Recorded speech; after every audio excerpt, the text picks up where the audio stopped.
Okay, welcome ulit sa another video. This is Attorney Elmer Lucero. So, ngayon naman talakayin natin itong Absolute Divorce Bill, no? Itong proposed legislation na ito, no, ay kaya proposed lang kasi hindi pa naman ito batas, no? Kaya nga bill pa lang ang tawag natin, ay nakapasa na, no, sa ating mababang kapulungan o yung ating House of Representatives. Ngayon, no, ang bola ay nasa Senado, no? Nasa Senado. So, may mga supporters naman itong Absolute Divorce Bill na ito sa Senado, no? Which is mababanggit, no, dito sa interview na ito sa isa sa authors ng Absolute Divorce Bill, no? So, comment tayo, no, after nating mapanood itong interview ng GMA Public Affairs sa isa sa mga authors ng Absolute Divorce Bill. Kasama din dito sa interviewin yung representative ng simbahan, no?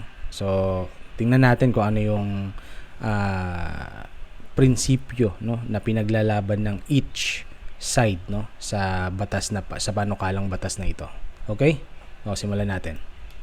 Matagal nang nakahain sa Kamara ang panukalang absolute divorce sa Pilipinas. Pero nitong nakaraang linggo lang, naaprubahan na ang House Bill 9349 o ang proposed absolute divorce bill sa ikatlo at huling pagbasa sa House of Representatives. Pero bago pa ba nito mapasa sa Senado, muling naging mainit ang palitan ng opinyon ng magkabilang panig, ang mga pabor at tutol sa divorce sa Pilipinas. Para pag-usapan pa ang panukalang batas na yan, kasama natin ang isa sa mga may akda ng proposed absolute divorce bill at Assistant Minority Leader ng House of Representatives, Congresswoman Marisa Magsino.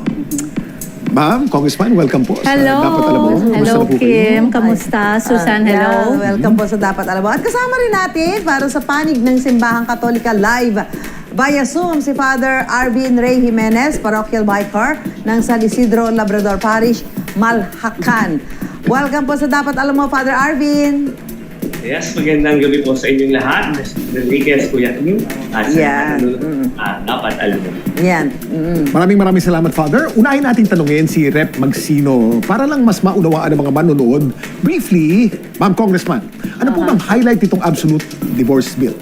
Alam mo, Kim, itong Absolute Divorce Bill, dito po sa Section 4, House Bill 9349, ito po yung reinstituting absolute divorce. Ito Kaya sinabi niyang reinstituting absolute divorce kasi nagkaroon tayo ng absolute divorce nung panahon ng mga when the Philippines is still under the colony, no, of the United States.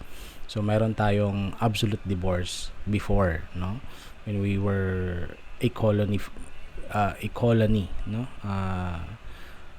when we were still a colony of the United States, no. So, yun yung history ng absolute divorce. Kaya reinstituting yung tinawag or yung word na ginamit ni Representative Marisa. Okay, tuloy natin. yung sinasabi natin na alternative mode for dissolution of marriage. Ang divorce bill kasi, ito yung may judicial process ito na ginagawa tayo at ito ay di ko lang maano, no? Alternative mode of dissolution of marriage. Alternative mode of dissolution of marriage. So siguro, no, kaya sinabing alternative kasi meron naman tayong annulment and meron tayong declaration of nullity, no? So pag sinabi nating annulment, the marriage is voidable. So valid until annulled or valid until declared void, no, ng korte.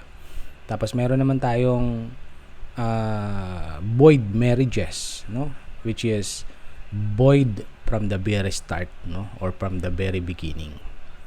So currently meron tayong dalawa, no, that would sever, no, the marriage between the husband and the wife.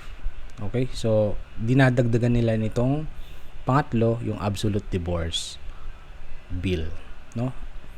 Itong absolute divorce. Okay, pero ang ina-amend nila dito, no, spoiler, no?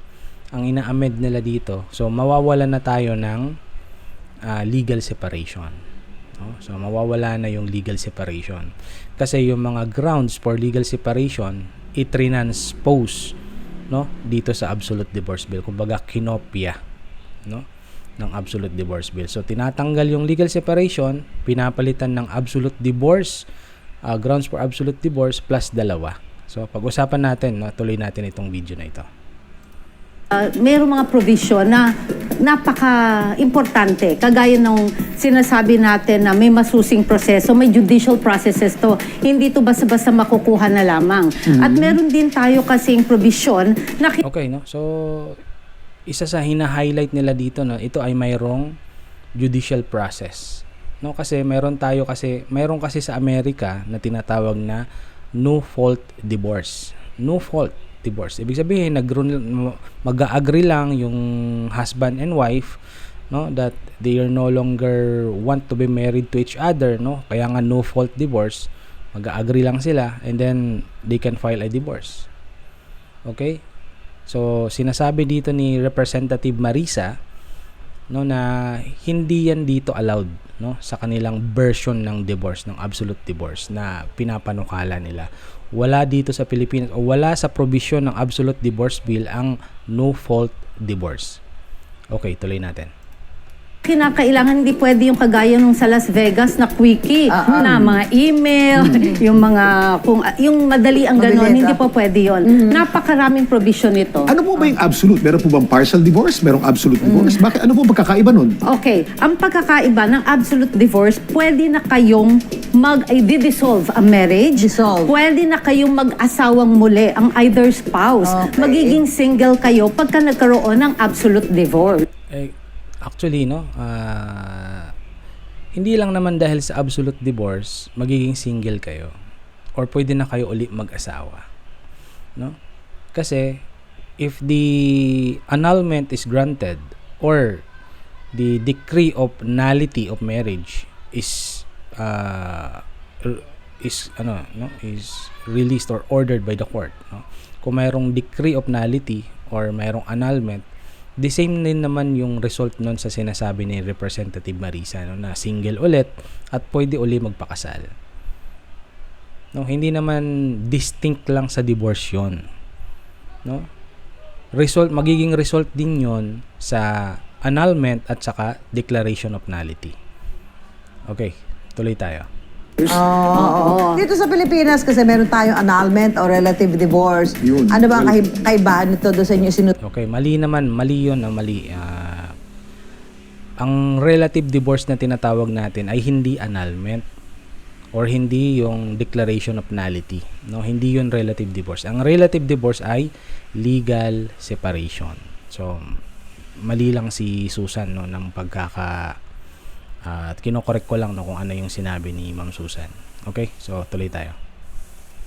sinusulong na absolute divorce? Okay. Pag sinabi natin, Susan, na annulment ito, yung valid from the start, yung marriage. Okay. Pero dahil sa mga prerequisite na hindi na may cause na pwedeng maging void ito, kagaya na lamang ng kunwari, nagpakasal kayo pero 18 years old below 21 years old, hindi pwede yun.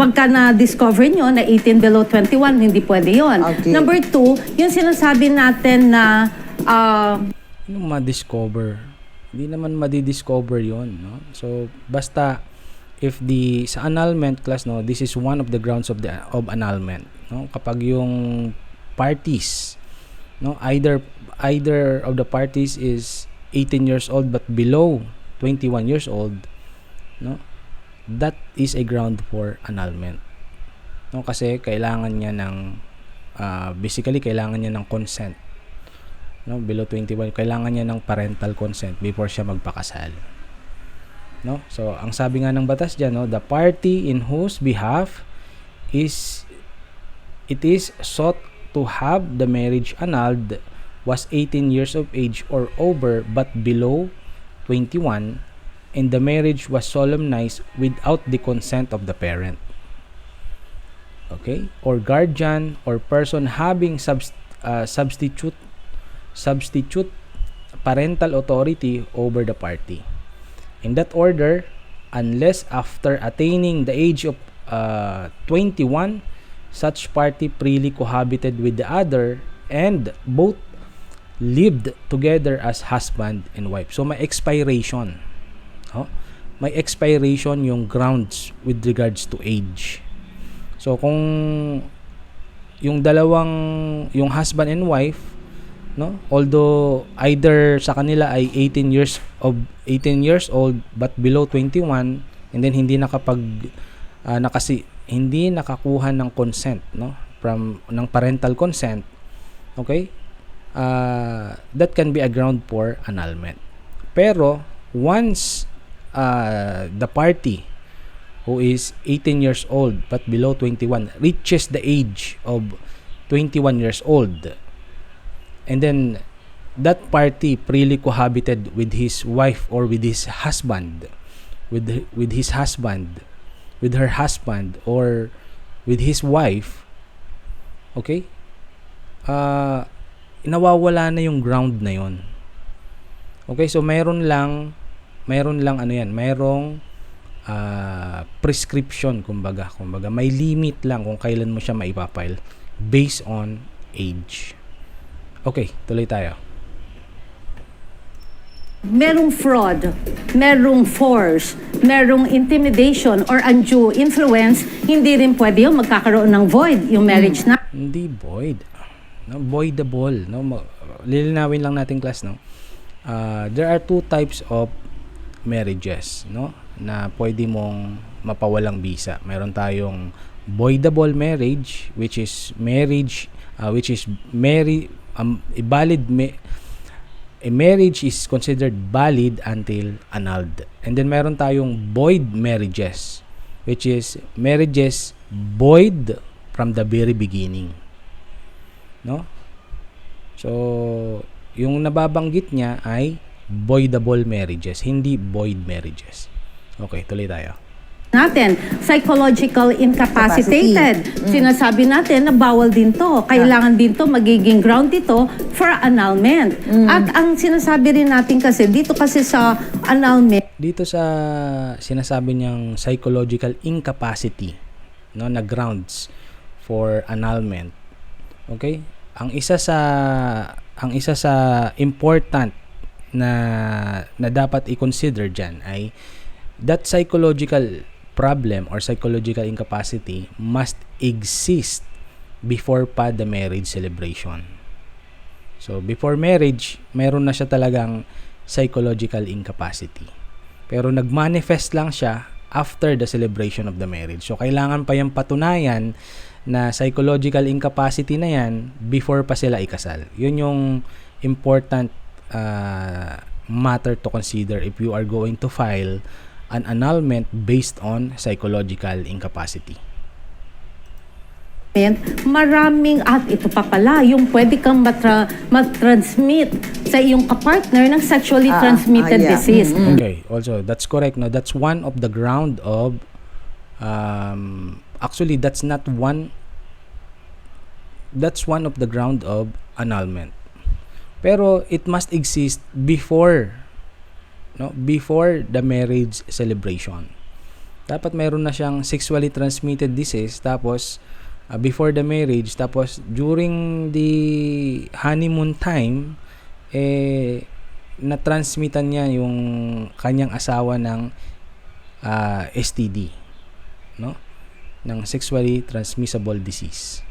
Okay, so dapat nag-i-exist yung STD na yan before the marriage, no? Before the marriage celebration. Okay, tuloy tayo.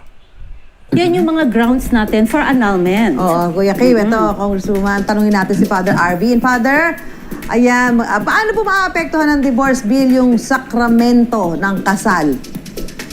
So primarily kasi, para sa atin, ang kasal ay isang sakramento at bahagi nito yung ibalik lang natin, no, sa sexually transmissible disease, no? So again, no, for it to be a valid ground for annulment, the STD must exist before the celebration of the marriage. Tapos nahawaan na yung partner, no, even after the marriage celebration. Pero we must also consider na yung STD na yan must be considered as incurable, no? So kung hindi siya considered as incurable, okay, it cannot be a ground for annulment. So dapat incurable, no, yung STD na yan in order to be a ground for annulment. So, okay, tuloy tayo. Pangako sa kasal ay panghabang buhay na pagsasama. So it will be a violation of the nature of marriage itself kung nakahain agad sa atin yung divorce. At pangalawa, tingnan din natin na kapag nakahain na yung divorce bill o kung man ay maging batas, yung sitwasyon ng magiging mga anak, paano yung mga bata na maiiwan kung ituturing natin na single na ulit yung kanilang mga magulang. Plus the fact Ito si father naman, no.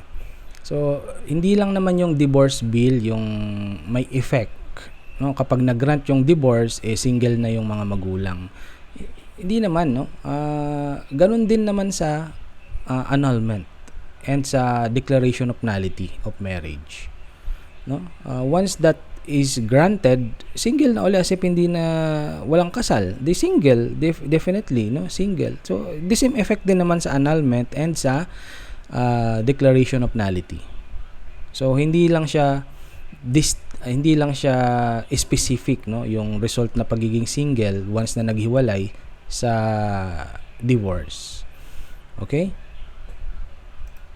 na ang kasal ay isang commitment at pag-ako ng responsibility, hindi natin pwedeng basta na lang talikuran yung mga responsibilidad na ito na kaakibat ng sakramento ng kasal na pinagtipan ng bawat kasal.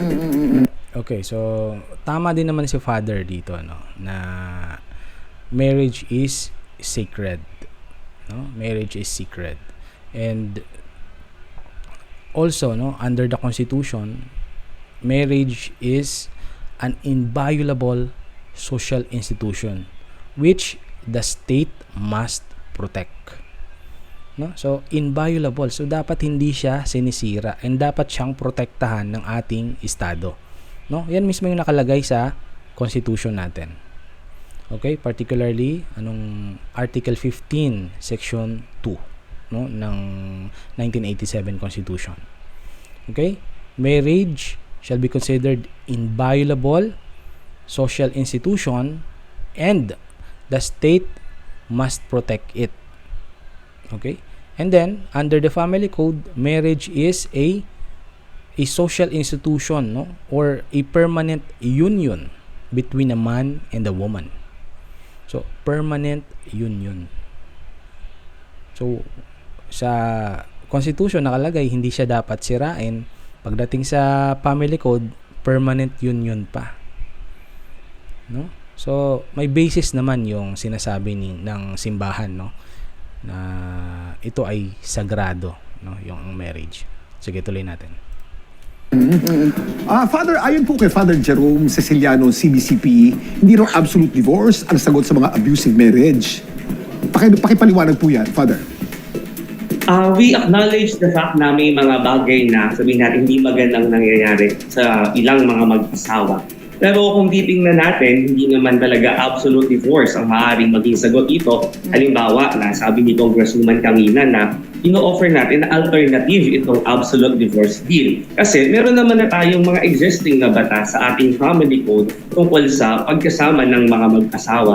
Hindi pwede siguro na i-amend or i-intensify natin yung sabihin na nating pag-healing o pagtingin sa mga batas na ito para yun yung maging basihan kung ano yung mga pwede natin gawin sa mga mag-asawa. Katulad nga Actually, Father, yun nga yung purpose ng batas na ito, no? Ina-amend yung family code. Kasi once this absolute divorce bill becomes a law, no? Definitely hindi na magiging effective yung legal separation or yung provision ng legal separation. Kasi nga kinukuha din ng absolute divorce bill yung grounds, no? All of the grounds for legal separation. So, ina-amend naman talaga, no, yung family code through the passage of this absolute divorce bill. Okay? Tuloy tayo. Ng legal separation and declaration of nullity of marriage. Sabi naman din kami, yes po. Congresswoman, ano po yung kailangan pagdaanan nitong divorce bill bago maging ganap na? batas? Okay. Sa ngayon po kasi, meron na pumasa na po ito sa third Third reading sa reading, Kongreso. 131 po ang affirmative, Oh. 109 ang negative, at 20 po ang absensya.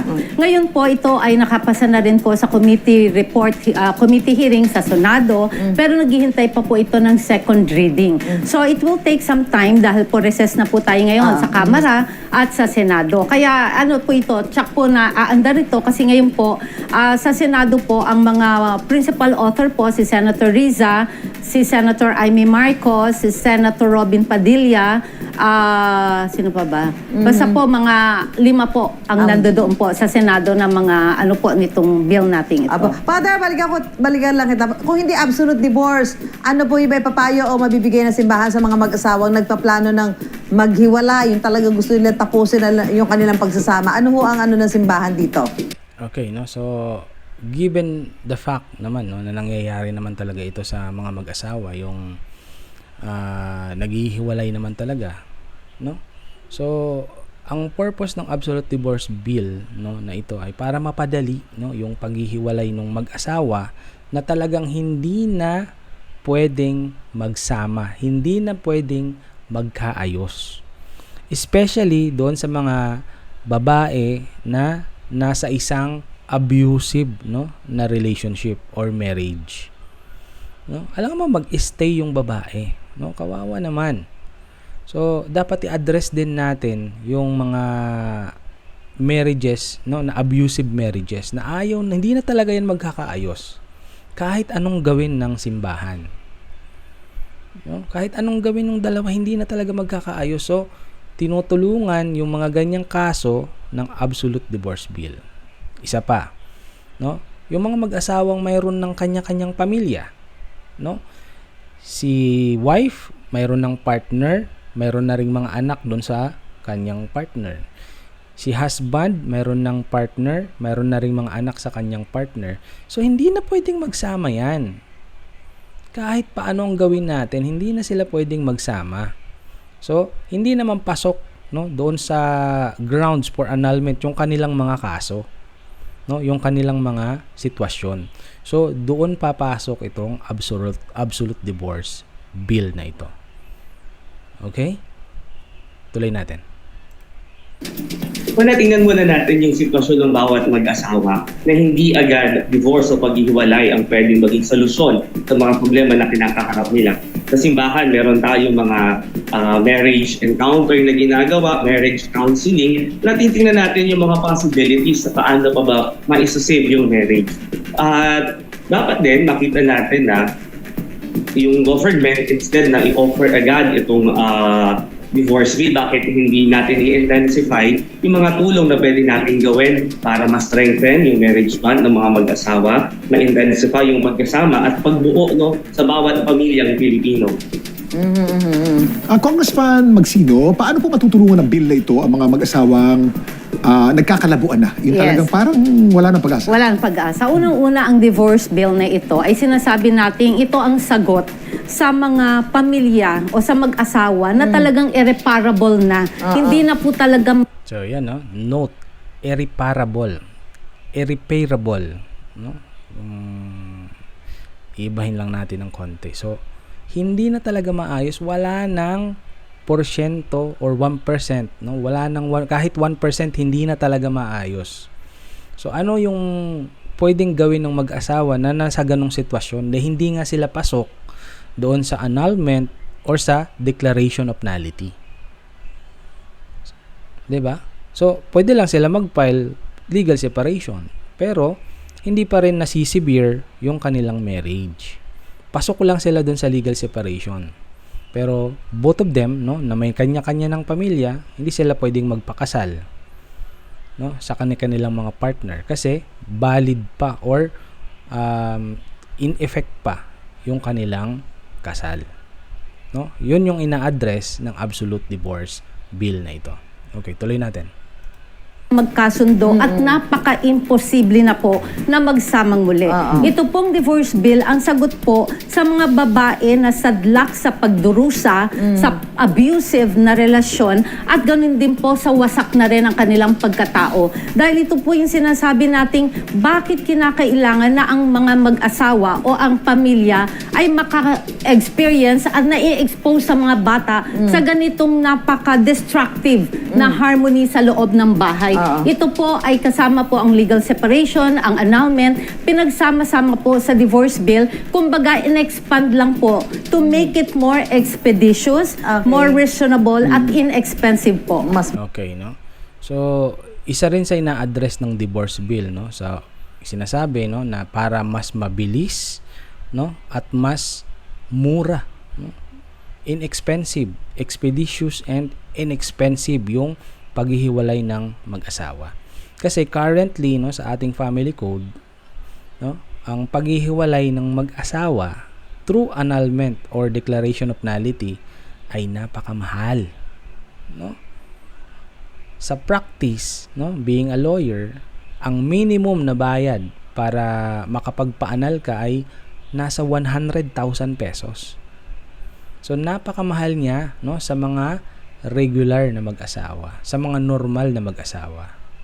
So with this divorce bill, no, pinapabilis, bukod pa dun sa mabilis or mahal, mas mabilis din ang paghihiwalay through the divorce bill. Kasi yung annulment or yung declaration of nullity, no, ang minimum yan siguro 2 to 3 years, no, bago mag-grant yung annulment or yung declaration of nullity, no. So isa rin yun sa issues, no, o yun yung dalawang issues na ina-address din, no, ng absolute divorce bill na ito. Tuloy tayo. Mabilis, mas mura. Congressman, maraming salamat Naku, po maraming sa salamat po, inyong pagdating po Congresswoman. dito. At napakaganda nyo pa rin hanggang ngayon. Ay, thank you so much. Thank you. At syempre, Thank you so much. Kuya Kay, Kay Father Arvin Jimenez sa makabuluhang talakayan patungkol sa divorce. basta balitang mahalaga at napapanahon. At makabuluhan at nakatutuwang kwento. May say kami dyan, mga suki! Okay, no? So, i-discuss natin. So, ano ba talaga yung napapaloob na grounds ng absolute divorce, no? So, ito yung grounds, no? So, these are the grounds for absolute divorce. So, kung mapapansin nyo, no, lagi kong sinasabi kanina pa, no, yung grounds ng absolute divorce ay most of the grounds ay galing din sa legal separation under the family code. No? So, most of the grounds, dinagdagan lang nila ng dalawa. Okay, so discuss natin. So, the grounds for legal separation under the family code can also be considered as the grounds for absolute divorce. No?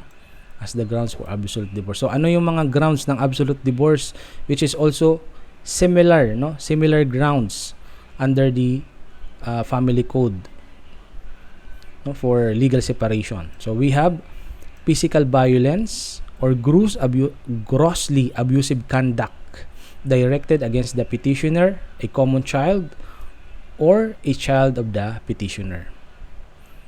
Next, physical violence or moral pressure to compel the petitioner to change his religious or political affiliation. So dito sa una, yung pananakit, no, yung pang-aabuso, pananakit, no, sa petitioner, no, sa kanilang anak or sa anak lang ng petitioner, no, yung repeated violence, okay, can be a ground for legal separation. Dito naman yung pipilitin mo na lumipat, no, ng relihiyon yung asawa mo, no, or kung ano man yung political na affiliation niya, no, pipilitin mo siyang lumipat.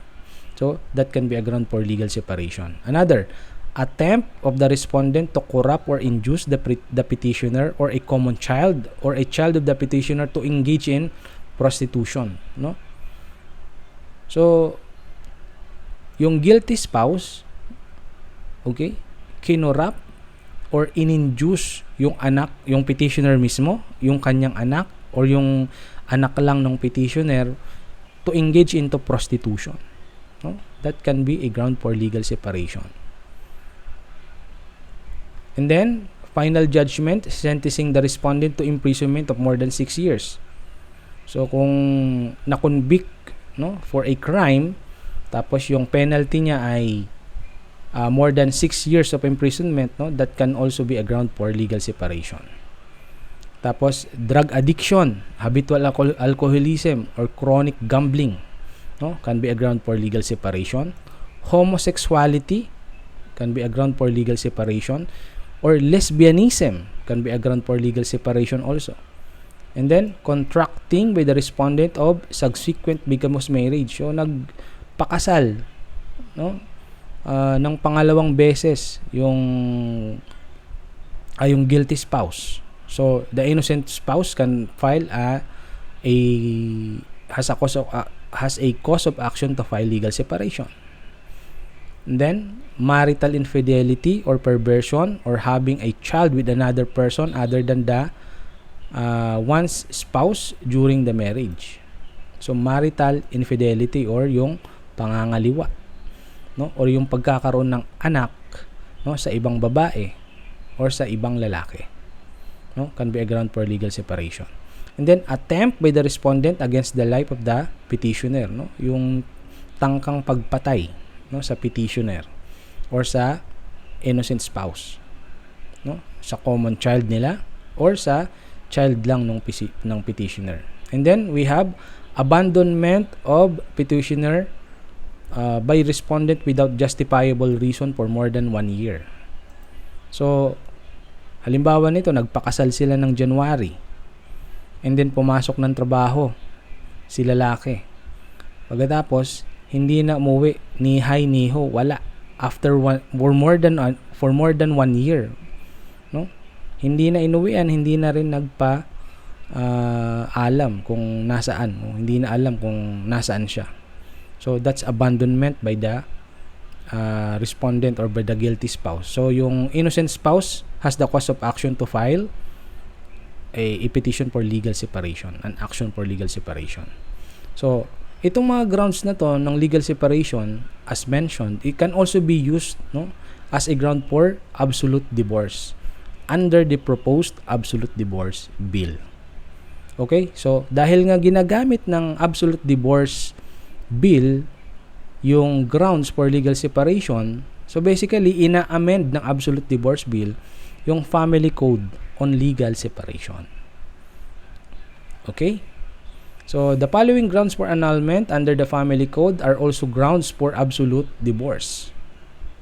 Okay? We have lack of parental consent, insanity, fraud, force, intimidation, undue influence, impotence, and sexually transmissible disease. No? These are all grounds for annulment.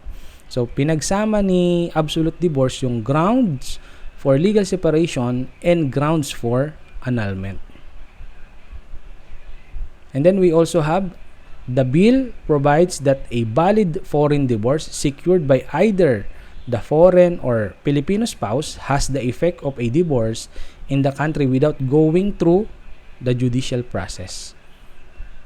Okay? So presently kasi, no, applicable pa rin naman ito, no, kahit walang batas, kahit hindi pa naipapasa yung itong absolute divorce bill.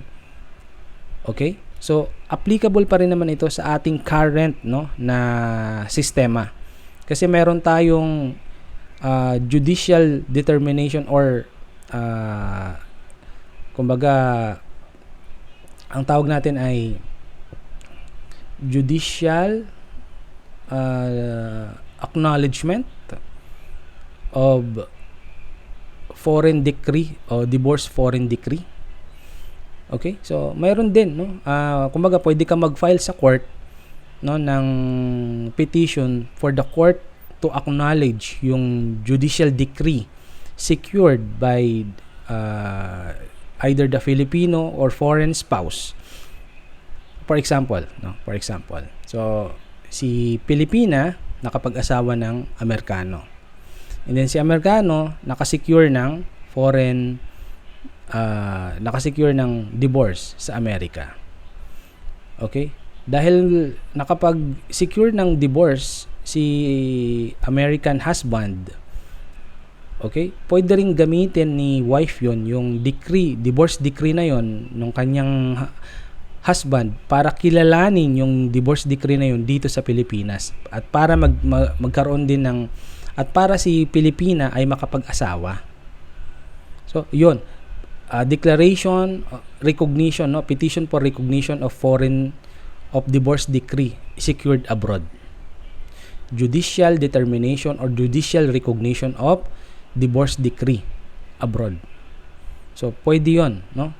Pero, ang ginawa ng divorce bill na ito, kahit wala ng judicial process. So, automatic, once you secured a foreign decree, a divorce foreign decree, no? Hindi na yung dadaan, hindi kagaya dito na kailangan mo pang ipa-recognize yung foreign decree na yun through a court order. With the passage, kung may papasa man itong divorce bill na ito, absolute divorce bill na ito, no, hindi na kailangan ng judicial process, no. Yun yung kagandahan ng divorce bill na ito, no. So hindi ka na kailangan pumunta pa sa korte para i-recognize yung foreign divorce decree. Okay. So a petition for absolute divorce shall be filed with the family court by the petitioner or joint petitioners within 10 years from the occurrence or discovery of the cause for divorce. Okay, the family court shall exercise all effort to reunite and reconcile the concerned spouses during the mandatory 60-day calling off period after the filing of the petition. So isa rin sa in order to acknowledge, no, na the state really recognize, no, that the marriage is sacred, no, and that the Constitution declares that the marriage is an inviolable social institution. So ito yung security, no, ito yung I think ina-address ng mga provision na yon stating na marriage is sacred, kasi naglagay tayo ng mandatory 60-day calling off period. So mandatory 60-day calling off period. Diba? So once na nag-file ng divorce, once this divorce becomes effective, no, mag-a-apply din itong mandatory 60-day calling off period, which is also one of the features to really determine na hindi na talaga maayos yung mag-asawa. Okay? So ano pa? Even after the issuance an absolute divorce decree, when the parties decide to reconcile, the divorce decree shall be nullified. So may isa pang security, no? So kahit ma-issue pa yung absolute decree, so pwede pa uling mag-ayos yung mag-asawa, and yung effect nyon manalify yung absolute divorce decree. Okay. So another grounds for divorce na hindi nabanggit dito, no, sa news article na ito, yung mag-asawa na hiwalay na for more than 5 years, no, kagaya nung sinabi ko kanina, yung mag-asawang may kanya-kanya ng pamilya, so hiwalay na sila for more than 5 years. So that can be a ground for absolute divorce na hindi lang nabanggit dito. But I think, no, sa basa ko nung bill na ito, kasama 'yon, no? Kasama 'yon sa grounds for divorce. Another is kapag na-issuehan ka ng kapag na-issue na daw yung legal separation, once legal separation was issued, no, decree for legal separation, and hindi siya na reverse or hindi siya napawalang bisa for more than 2 years. So that can also be a ground for absolute divorce.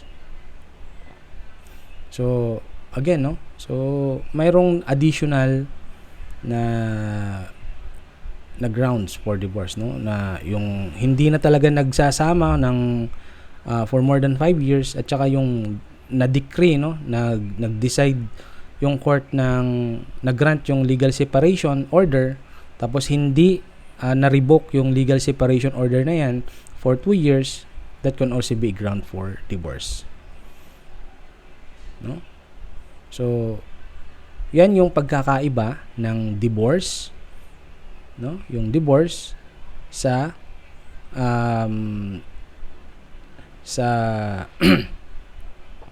sa legal separation, no? Tapos vis-a-vis sa annulment. So again, ulitin natin. Yung legal separation, yung grounds for legal separations and then grounds for annulment, no? Ginawa nilang pinag-isa nila sa absolute divorce. Ginawa nilang grounds for absolute divorce. So again, yung purpose nito ay para mas mapabilis at mas mapamura, expeditious and inexpensive yung paghihiwalay ng mag-asawa. Yun yung purpose ng absolute divorce. Okay? So sana may napulot kayong aral, no, sa aking munting pagtalakay, no, sa absolute divorce bill. No, sa susunod ulit. Maraming salamat.